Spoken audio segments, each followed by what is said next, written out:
Your Excellency and my dear sister and friend, Jessica Alupo, Vice President of the Republic of Uganda,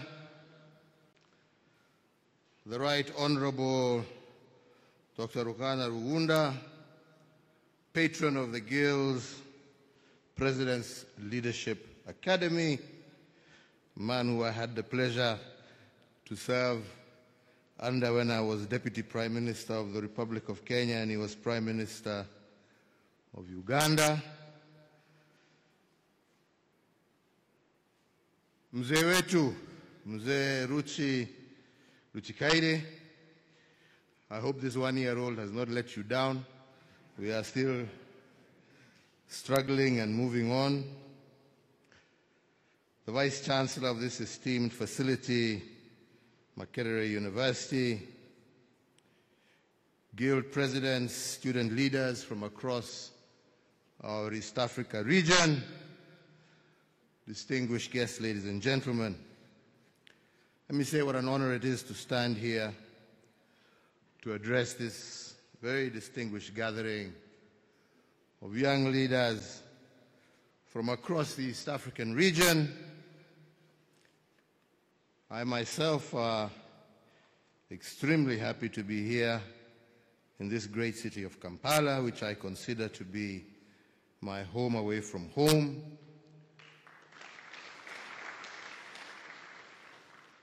And from here, all of you who have come from different parts of East Africa, as you sit atop this Makerere Hill, all I can say is that is reminiscent and a sight that has been shared by many, many over the years.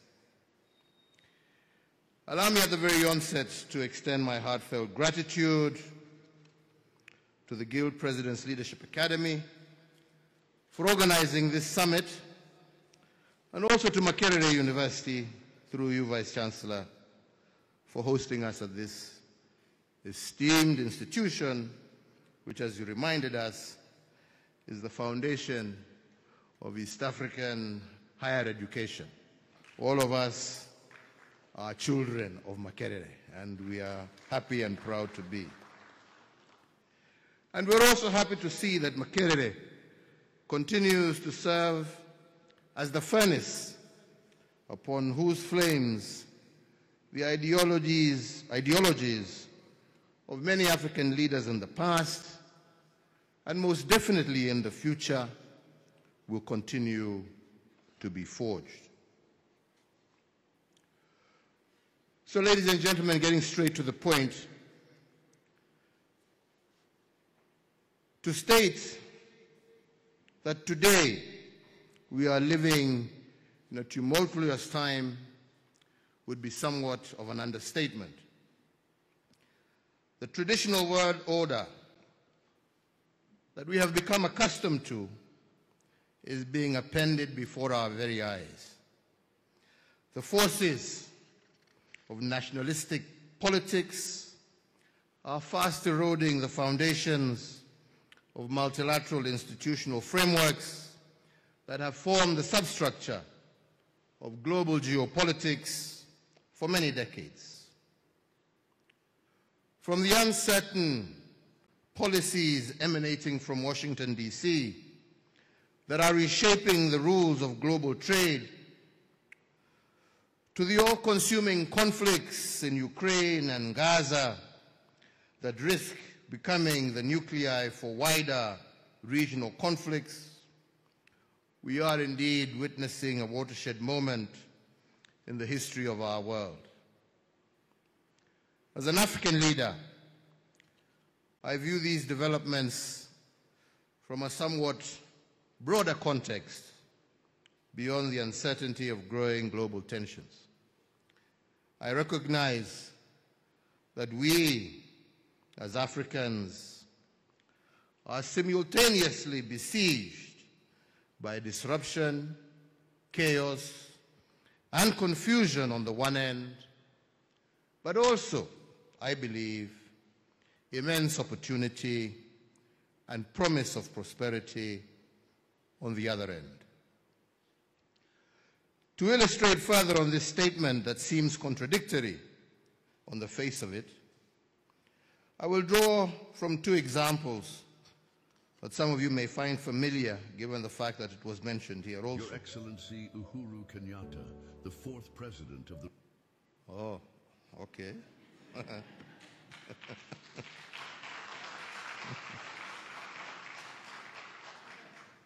The first is the recent suspension of USAID funding, primarily directed at developing nations. And the second is a glimpse at the direction that European politics is taking and its implications on Africa. Whereas the stoppage of US-led international development aid has had an immediate and far-reaching implications on our fragile healthcare systems, I believe it has also been a much-needed wake-up call to our leaders and policymakers, that they should recognize that our economies have become woefully dependent on the charity of foreign governments, and it is now the time to lay the foundation for self-sufficiency.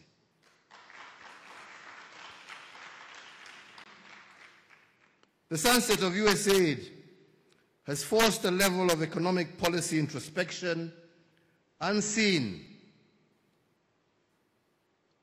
in Africa for decades. And I believe the situation calls for a serious rethink in our development priorities as African governments. Difficult and unfamiliar choices will have to be made going forward.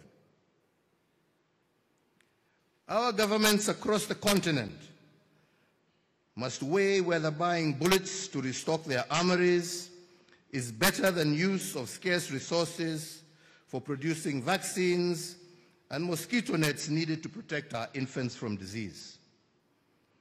Prioritization of expenditure in the absence of African-financed subsidies in the health sector and in the education sector means that more attention is going to be paid by our citizens to the way governments handle their finances. And this will inevitably translate into demands for greater public participation and transparency in public financial management. The second I mentioned is what we are seeing in Western Europe with each passing year. More and more governments are leaning further and further to the right. The election of populist, nationalist administrations has been catalyzed by various factors. Among them, the huge cost of living attributed to the side effects of global shocks, and the scramble for stretched social services. Services that must be shared with millions of migrants flowing in from Eastern Europe, the Middle East, and significantly from Africa. This right-leaning scenario that we see in Europe has some near-term implications for Africa. The truth of the matter is, the Europeans no longer want to see our immigrant boats laden with our young men and women landing on their shores. They are currently busy enacting laws to ensure that we never set foot in their countries, to partake in their resources without proper immigration documents. Our young people will soon have nowhere left to escape, nowhere to run away from the wars and poverty that define much of our continent's present realities. So what? With nowhere to go but home, with no one to turn to but themselves, I believe that our young people, and that is you, will eventually wake up to the fact that there is no global rescue mission coming to save you. We must save ourselves from a future of despair.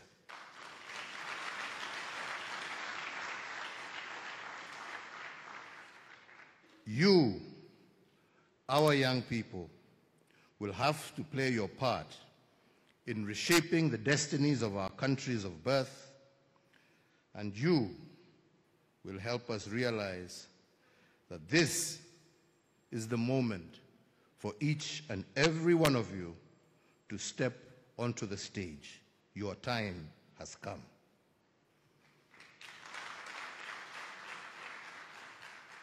In both these examples that I have drawn from, there is a clear illustration of the type of challenges that define the moment that we are currently living in. Conversely, the same examples also provide the perfect segue for us to explore the opportunities that exist for a new generation of young leaders. A generation who will chart a better path for Africa, and I do believe that is what has brought us together this morning. So, ladies and gentlemen, as we seek to navigate the challenges of our time, let us take a moment to reflect on three questions that I believe will serve to frame the context of our discussion, and some of them actually I have already witnessed being raised here today. And the first of these is, what does it mean to be a young African in a world where developed nations are focusing inward, prioritizing their national interests over their global responsibilities? The second is, what does it mean to be a young African living on a continent that has over 35 non-international armed conflicts taking place, with millions facing displacement and food insecurity as a result? And lastly, what does it mean to be a young African competing for limited economic opportunities with close to 1 billion other young people across our continent? These, my friends, are existential questions for you, the young people of Africa, and they cannot be easily answered without a deeper understanding of how we arrived at this point. With the exception of Ethiopia, most of the rest of Africa has a dark colonial past that has, in a large part, been shaped, and has for the large part, shaped by the thinking of post-independence generations. When the wave of liberation swept across Africa in the early 1960s, late 1950s, it heralded new beginnings for all of us, as we have heard from our fathers here. It was an opportunity to govern ourselves and to determine our priorities. As our leaders sought to dismantle the vestiges of colonialism, there was widespread optimism that our newly independent states would create the environment for their citizens to thrive. You heard how, even in East Africa, they wanted from day one to form a federation right from the onset. And for a time, we lived the dream and savored the early wins of being our own masters. However, unfortunately, over time, instead of dismantling the colonial legacy, we inherited it and customized it even further to create a new African style of leadership. A style that leaned heavily on patronage, ethnic and religious mobilization, elitism and favoritism, the result of which was a quick deterioration in national cohesion, the entrenchment of corruption as an evil that led to the stagnation of our economies. There's a story President Museveni likes to tell of a leader, I don't like mentioning names, but one of our forefathers, who when being questioned as to why he didn't want this federation to proceed, couldn't give a good explanation. But another Ugandan parliamentarian challenged him and said, the problem is that you want to be a big fish in a little pond so that you can sit on all the other little fish.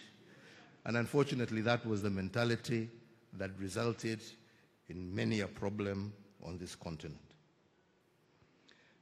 These weaknesses exposed our underbellies and left us vulnerable once again to the whims of foreign powers. They have exposed these vulnerabilities in our political constructs to manipulate our development trajectory as Africans, and unfortunately we are almost back to square one. This, however, is a story of years gone by. It does not have to be how our future will evolve. Now that you have an insight as to how we got here, I believe let us focus our attention on how to get out of this quandary that we find ourselves in. And we begin this by taking the first question: what does it mean today to be a young African in a world where developed nations are focused inward, prioritizing their national interests? Ladies and gentlemen, having served as president, I appreciate fully the pressure that elected leaders face on a daily basis. They have to be in tune with the mood and desires of their voting public and be seen to be directing the government's energies towards addressing these demands. Can we therefore really blame the governments of developed nations for responding to their needs, to the needs of their own citizens above all others? We can't. That is what they do. So us as well, it is time for us to also stop lamenting about the inward-looking policies of faraway democracies and nations. And we should instead be asking ourselves, why is it that we as Africans don't prioritize our own interests above all else? The duty of a responsible government is to discharge its primary mandate of serving the interests of its citizens. In many nations across Africa, we have somehow managed to invert the order of this relationship. Instead, the citizens are subservient to the government and are compelled to adjust their behavior in order to promote the interests of the state, which in many instances are almost indistinguishable from personal interests. So you, as young African leaders, you know well as I do that this situation is untenable. The economic opportunities you desire in order to live your best lives can only be created by governments that are designed to serve the citizens and not governments whose only reason for existence is to exploit, manipulate, and drain the resources of their countries and citizens for personal good. That is what is happening in all these conflicts you see around here. Don't be cheated there about anything else. Ni pesa. Yeah? People are killing each other. People are allowing their children to be killed. People are causing all sorts of problems, claiming this and claiming that and claiming the other. It's all about their pockets. Yeah? And that's why when they are finished destroying their countries, you see them board planes and you never hear from them again, but you never see your money again, and you are left licking your wounds. You must stop that. Yeah?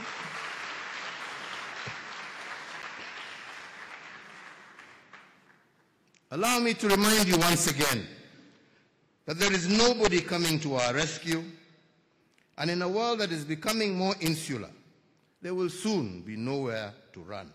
So let us fix our continent.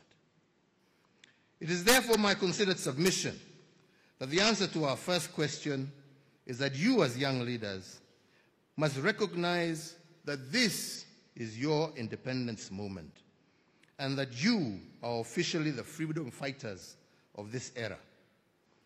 You are the last line of defense in the battle to rescue the heart and soul of Africa for the sake of future generations. And your mission is to embrace your civic duty and choose governments that are responsive to your needs. Young leaders in East Africa, ladies and gentlemen, let me now turn to the second question. What does it mean to be a young African living in a continent that has over 35 non-international armed conflicts taking place, with millions facing displacement and food insecurity? Today in Africa, from the Sahel to the Great Lakes to the Horn, from the Atlantic Ocean to the Red Sea, over 500 million of your colleagues and counterparts are caught up in some type of armed conflict or political strife. Inevitably, these are impacting mostly women, children, and the young people. I talked earlier about how the colonial legacy was replaced in many countries by a style of leadership that draws its strength from creating and exploiting societal fissures along religious, racial, or ethnic lines as a pretext for the accumulation of economic and political power by a select few. I hold the view that this is never going to be a stable method of governance for the long term for a number of basic reasons.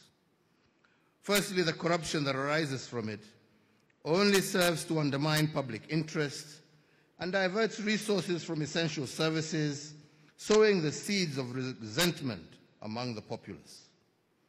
Secondly, the politics of ethnicity, favoritism, and patronage at the expense of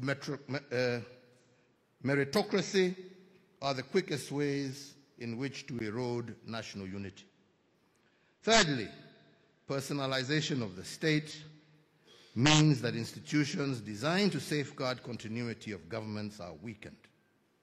In all these three instances, you end up with a large section of the population that are physically resident within the borders of a country, but are psychologically and emotionally disengaged. That is what you call apathy. And I heard you guys trying to talk here about apathy. That is what causes apathy, because the people you want to lead are disengaged from yourselves. And I just want to refer, I was listening very carefully to everything that was going and being said. And I heard somebody, what do we do about, our voters who are asking us for money, They're asking us for money. They're asking you for money because you, as a leader, have failed. It is, no matter how many laws you put in place to stop, we are going to cap how much money is going to be given, somebody will still give the money, law or no law. The problem is to fix the issue. Because your primary responsibility as a member of parliament, my friend, is to represent your people, is to oversight the government of the day. All right? Now, if you have failed in your responsibility of representing your people to ensure that the government of the day has given them their ambulance, that has given them their health center, has given them their school and water, why are you then surprised when the Mwananchi comes to you and says, I want this ambulance and you're supposed to bring it to me? But he's not asking it from you. He's asking it from you because you have failed in your duty to represent. And that is why we are saying we want leaders of integrity who will go and stand for what their people have sent them to parliament to do. You were sent to parliament to go and speak on behalf of your people, not to speak on behalf of your stomach, my friend. This is the problem we're having here. And we must be honest with each other. Yeah? So if you are to be leaders, you must be led by service to your people, not service to your stomach. That is the reason you seek leadership. Yeah? That is why, and that is how you will change this country. That is how you will change East Africa. That is how you will change Africa. That is how you will get the world to recognize you. That is how you will get the world to respect you. That is how we will stop being beggars. That is how your children will have hope instead of going to die in some sea there, crossing to Europe to look for nothing. Na hakuna kitu huko. Yeah? Yeah? Unawacha matoke hapa ati uende ukakule Burger King na McDonald's kule. Sasa who is the fool? Your matoke here fresh, wonderful and beautiful, to go and line up huko ukula burger ambaye inakunonesha tumbo tu na hakuna kitu inakufanya. Oh.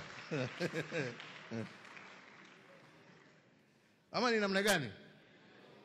Yes, that is the way. So, let me continue. I'm sorry. Yeah. In all three instances, you end up, like I said, with a large section of the population that is physically resident within the border